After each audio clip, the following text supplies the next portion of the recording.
Bonjour, si vous voulez éviter de perdre vos clients, évitez de les faire tourner en rond.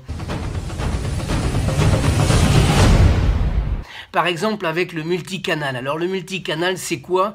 Eh bien comme son nom l'indique, c'est plusieurs canaux qui permettent d'avoir des informations. Et tous ces canaux d'information ont besoin d'être regroupés. Alors déjà le multicanal c'est très bien quand c'est une grosse société, mais c'est aussi important d'avoir un cross-canal, c'est-à-dire il faut que les données se croisent. Et quand je prends l'exemple de la SNCF, ça devient extrêmement compliqué puisque la SNCF est une entreprise, le TGV.com c'est une autre entreprise, Voyage SNCF c'est encore une autre entreprise. Toutes ces entreprises appartiennent à la SNCF, mais quand on veut demander un renseignement, quand on veut demander un remboursement, à chaque fois on vous répond « c'est pas nous, voyez avec l'autre ». Alors le client, quand il en a marre de tourner en rond pour demander un renseignement, pour demander un échange ou un remboursement, eh bien par exemple il va aller chercher ailleurs, il va aller chercher une autre entreprise.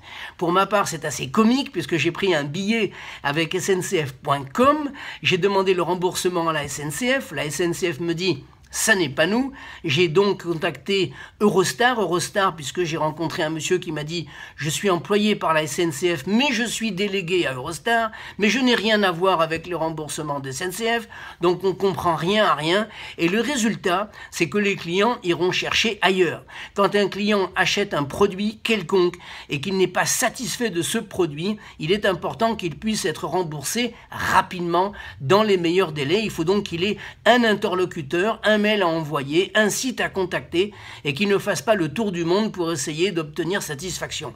Si vous voulez éviter de perdre vos clients, facilitez le parcours du client et faites en sorte que ce ne soit pas comme la SNCF, le parcours du combattant. Moi personnellement j'ai appelé 5 numéros de téléphone aujourd'hui, j'ai eu le droit à l'anglais, j'ai eu le droit au néerlandais, j'ai eu le droit au français et au bout du compte je n'obtiens pas satisfaction.